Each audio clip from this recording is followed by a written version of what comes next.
Hey guys, welcome here. This is a Omega first impressions. We've been playing Omega now for about 12 hours total gameplay. Brand new server that just came up a little over a day ago. So we've played for about half a day,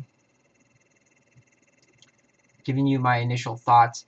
The first thing that stands out is that gold is actually a lot easier to get, and leveling is a lot easier as well. I didn't do much exploring or anything like that. Pretty much straight questing. A little bit of overachieving since it was harder in the earlier stages since there were so many people flocking to the new Omega server. So we weren't able to overachieve on everything. But we were able to get up to level 19 really, really quick. Made a rush for the public farms over here where we can plant trees, because lumber is in high demand again, as all the new players are going to be able to build houses. I'm going to go get some more saplings.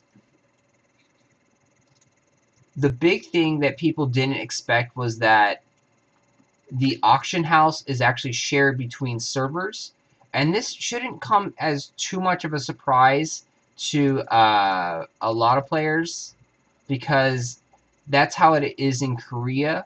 Is the auction house is shared between all the servers, and I think they do that so they normalize the economy, so there's not like a dramatic change in economy from server to server, which typically you see in in online games, is because each server is different. Each server has different players that are hoarding different items and trying to manipulate the market, but having a larger pool of items makes it harder for one or two people to control the price on said item, since there's so many other players that are farming and bringing those items back into the game.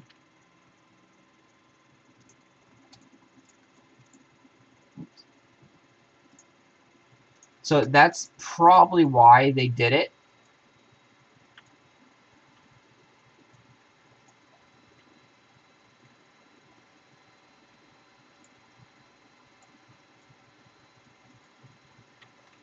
So you can see placing the trees again is a pain in the public forests. You do want to try and chop one down and then replace a tree, because if you don't, if you just chop all 5 down, someone might come around and actually try and take your land, because the public land is actually very, very sought after. Because if you don't have a 16 by 16 scarecrow farm, you can't plant a tree like this anywhere safe. So the public land is over here on the eastern continent to plant these trees. And you see you get about 7 logs. You can plant 5 of them. And you do want to kind of plant them in a general area where you can kind of remember where they are. Typically you want to make them closer to the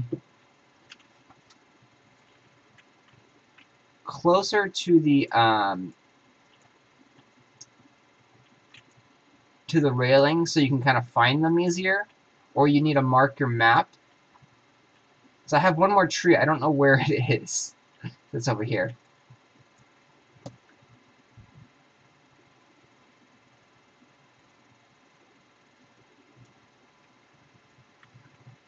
Another interesting fact that is, you can actually swap money through the auction house.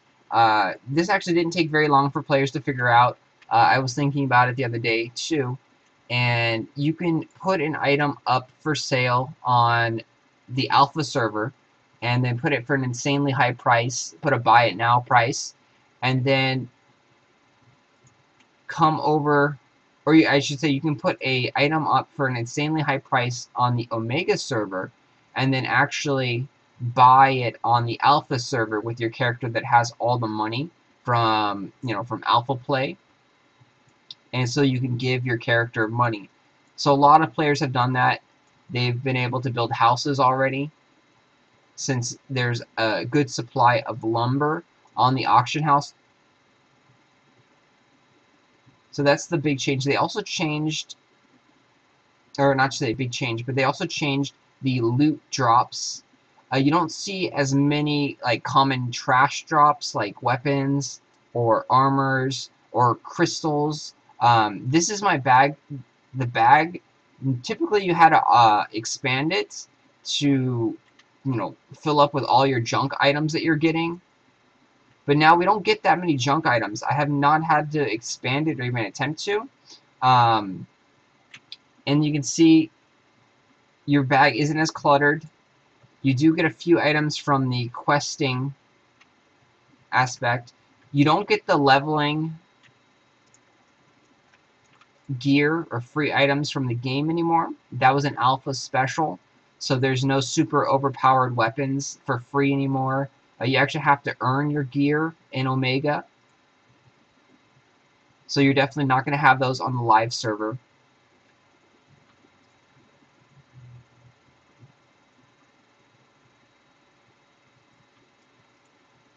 And then they changed the labor cost of everything. Changed the labor costs and also the EXP values. So you can see it's only costing a couple labor, 3 labor to gather my plants. I could have sworn that it was 5 labor to actually gather plants last time. So I believe that's a decrease. And then they also made it so if you plant in a privately owned area like your scarecrow here, it doesn't cost any labor to actually plant your things, most of the things. So I'll show you what I'm talking about there. So it says right here, if placed outside protected land, it will eventually become public property. Okay, that's still the same. It costs 10 labor to place outside of protected land. So if you place this on a protected land, then like your scarecrow, it doesn't cost you labor to actually place.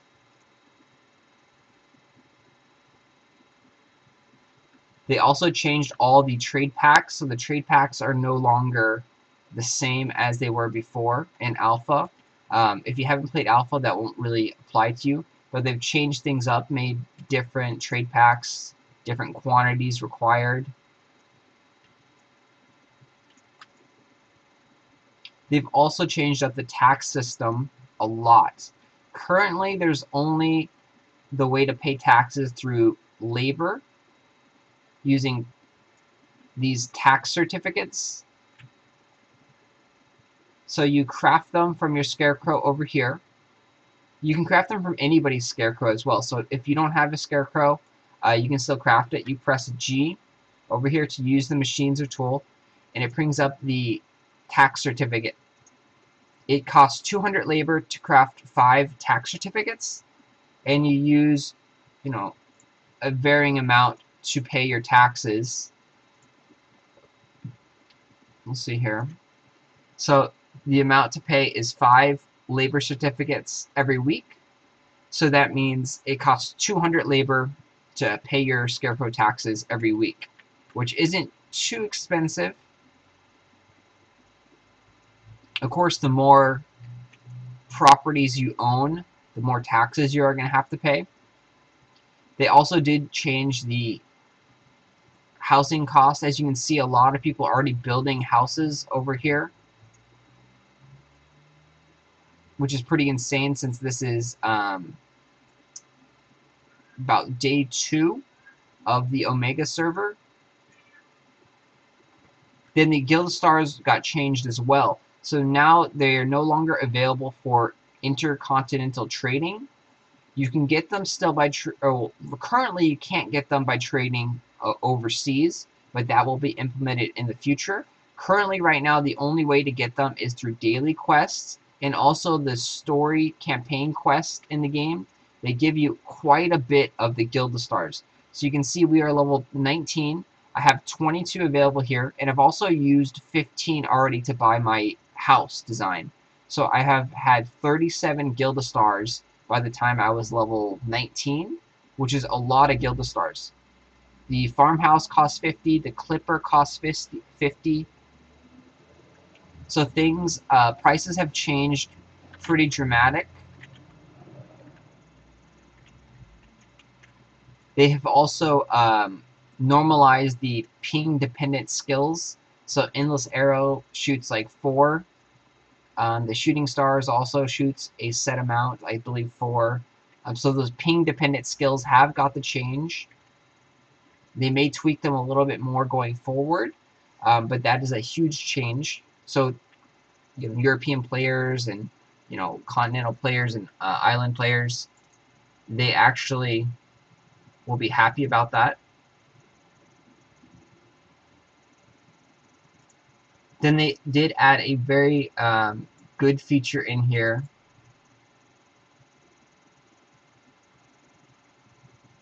of a select all button, but I'm just seeing which one actually sold to try and get a gauge on the new market. So you can click over here, and then this is a take all. So this will take all the gold and items from all the items and give them all to you, so you don't have to manually click each one. And this is a delete all button right there. So those right there are huge, nice features that they added.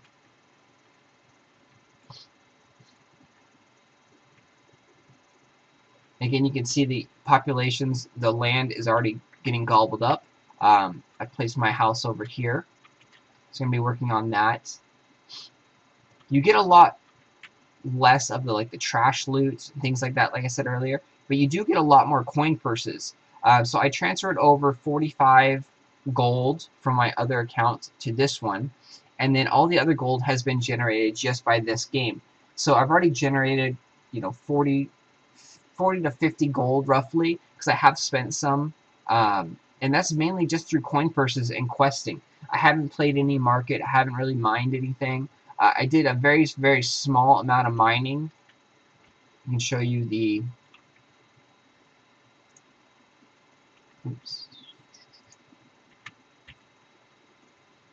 proficiency. So you'll see over here, mining. I've done 290 worth, so very, very small amounts. They also did change the mining labor cost. It now costs 10 labor to mine a ore, but it appears that you actually get more ore out of it. It doesn't appear like they doubled up the ore that you get and the items you get, but it does appear that you do get a little bit more.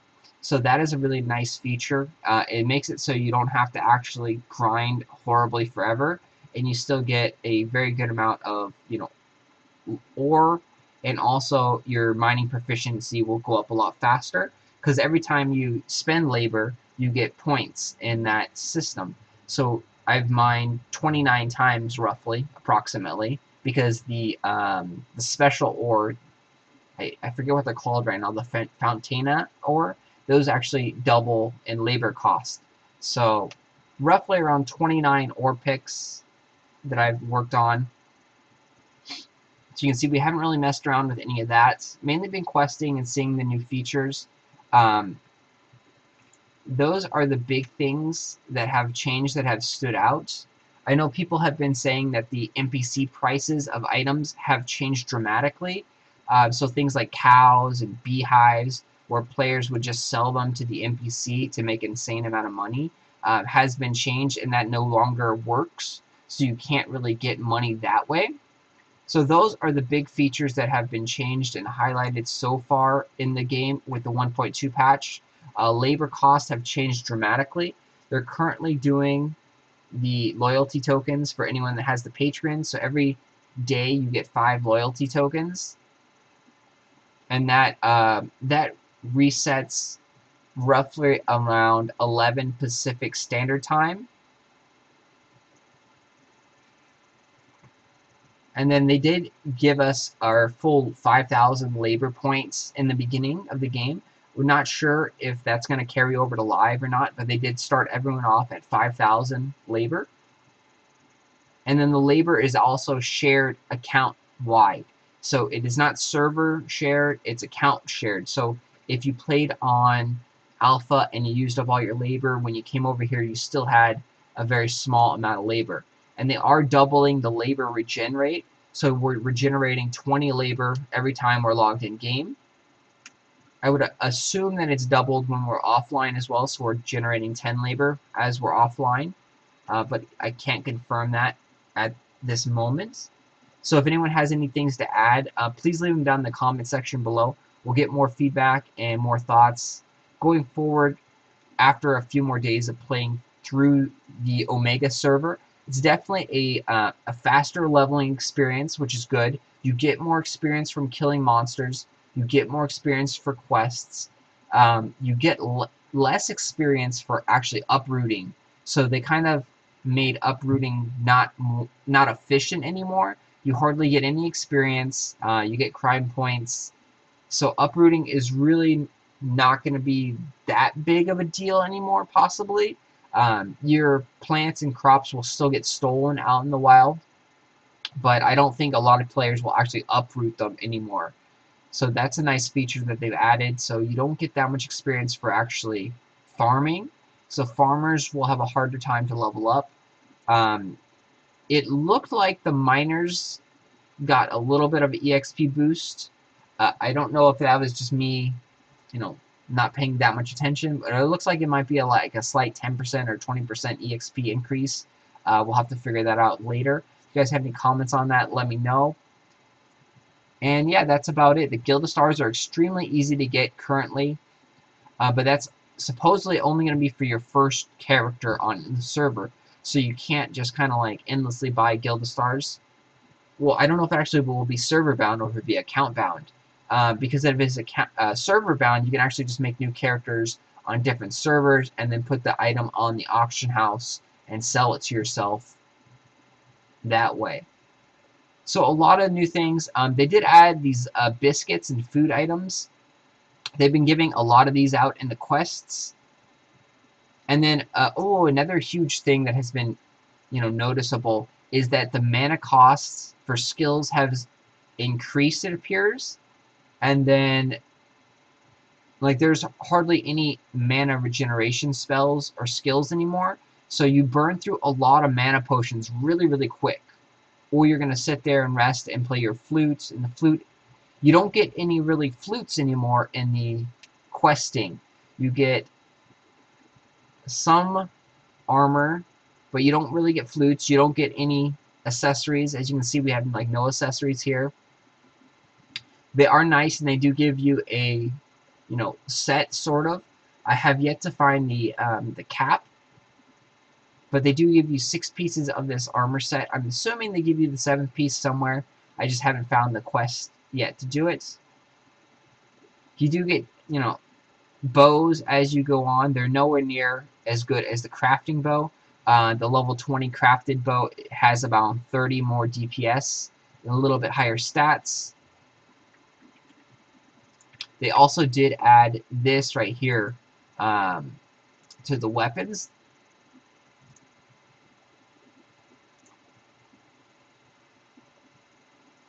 So that you can see down there they have sockets for Luna Gems. So now you can equip several different Luna Gems to it. And I believe the Luna Gems are actually new to the 1.2 build as well. Because we did have Luna Stones before, which were these guys. And they added stats.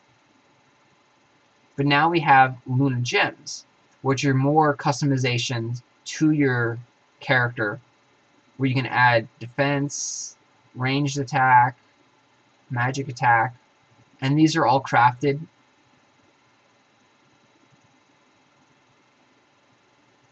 So they did add more customization to each character, some more variety there.